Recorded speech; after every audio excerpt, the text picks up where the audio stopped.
Greetings. It's been a while, and a friend of mine, we were discussing slavery in the United States and the misconception that slavery has ended and we have come so far from slavery, right? So I wanted to get on here and do a little video. I'm in my comfortable chair while I have this uncomfortable conversation, right? So let's get into the misconception that racism is a lot better in 2023 than it was before, right? A lot of people say, well, we've come so far, you know, so far from where we were, we've come so far. And I say this to that narrative. If we have come so far, why are we still discussing the same issues? See, when you come far from a thing, you don't continue to discuss the same issue because you've come far away from that issue, right? And slavery has not been abolished in the United States. Slavery is very much a cornerstone and a foundation of the United States. It is what enriched the United States, and it is what continues to enrich the United States, right? Without slavery, it would be pretty hard for the United States to survive. All right. So, a lot of people like to say, oh, but slavery was ended and you guys are no longer enslaved. But they fail to realize that we also went from forced slavery to slavery by trickery, which is going to be indentured servitude. That was abolished much later. And when they say abolished, let's not get it confused between what's put on paper versus what's actually done in the physical world and the laws that are being enforced to ensure that it's not happening. So, although on paper it happened at an early date, the actual enactment of it, the enforcement of it came much, much later. And then, because racism is narcissism, anytime you think you're more superior than another human being, that your skills are more advanced, those are delusions of grandeur, and that is a symptom of narcissism. Anytime you fail to have any sort of empathy towards another human being simply because of the color of their skin, the lack of empathy is a sign of narcissism. Racism is narcissism. It's a personality disorder, and narcissists don't change. Racists don't change. They give birth to more racists who don't change. So let's talk about the 13th Amendment, right?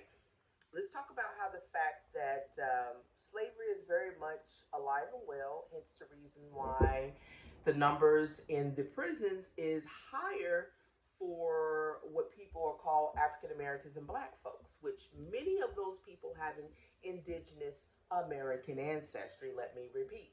Many of those people who are incarcerated up under the title Black and African American have indigenous American ancestry.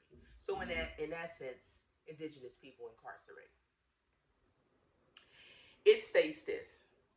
On February the 1st, 1865, President Abraham Lincoln approved the joint resolution of Congress submitting the proposed amendment to the state legislators.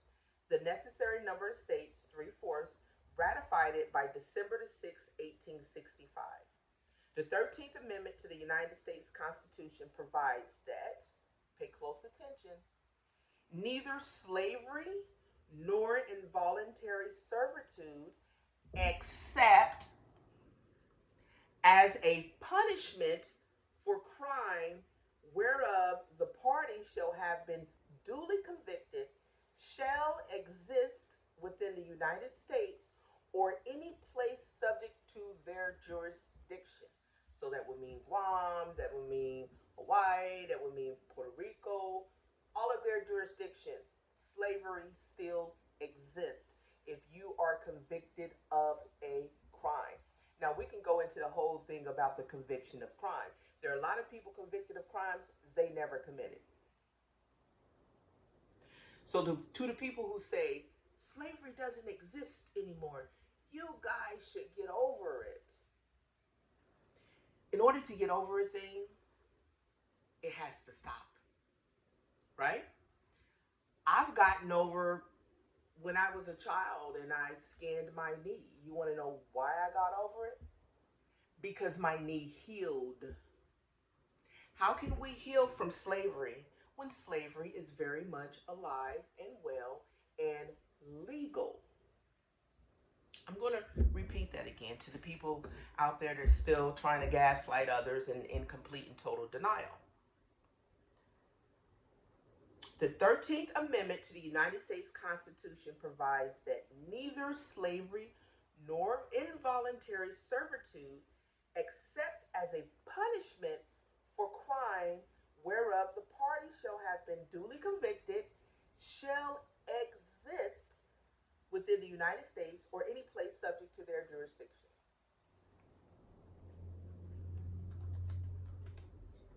So, does it sound like slavery doesn't exist in the United States?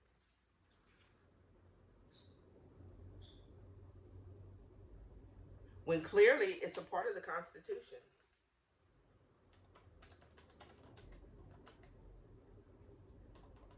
It's a part of the Constitution.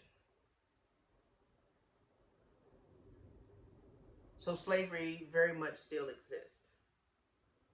So that would mean that slavery would still exist in American Samoa, Guam, the Northern Mariana Islands, Puerto Rico, the U.S. Virgin Islands, and any other territory of the United States.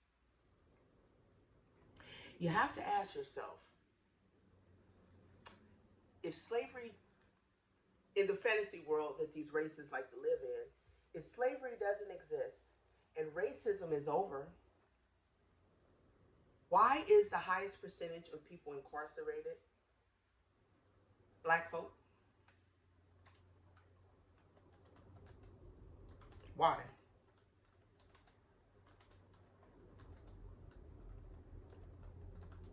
Why is that? When statistically speaking, it is white folk, European immigrants, who commit the highest number of crimes. Yet, they're not incarcerated in higher numbers. Now, let's break that down. See, you got to remember the fantasy that lives within the mind of a narcissist, which is a racist. So they will tell you that people of color is the minority. We're going to go with their fantasy. Let's just work with their fantasy. So they tell you that the people of color is the minority. So that would mean that people of no color, immigrant Europeans, would statistically, by numbers, commit the highest crime. Because, again, they're supposed to be the majority in this narrative, right? Why aren't they incarcerated in higher numbers if people of color are supposed to be the minority? The math ain't mathing, is it? It just ain't making no sense. So some people like to, they like to give people passes, you know, immigrant Europeans passes and be like, well, it's not your fault, you know, you didn't do what your parents did, your grandparents. Listen, I'm not going to do that. If you are directly benefiting from the racist behaviors of your foremothers and forefathers, then it is absolutely still your responsibility because you are benefiting. It would be no different from someone who is benefiting off the theft of someone's property, and you're sitting up here with a stolen vehicle, yet you're saying, but I wasn't the one that stole it, but you're getting in it, driving it every day. The law punishes you too. So explain to me, why is it that people are too frightened to hold them to the fire when it comes to their responsibilities in racism and how they are directly benefiting? I'm Native American. And when I say those words that I'm Native American, it lights a fire in folks who are racist, to include racist natives, right? It just sends them for a complete and utter loop.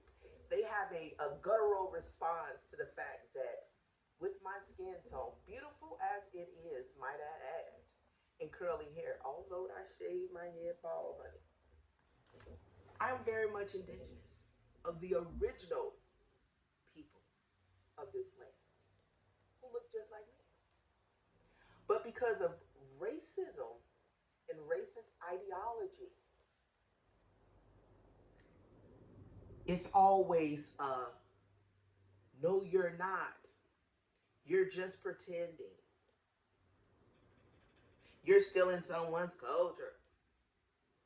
So on and so forth and so forth. But the reality still remains that I am indigenous.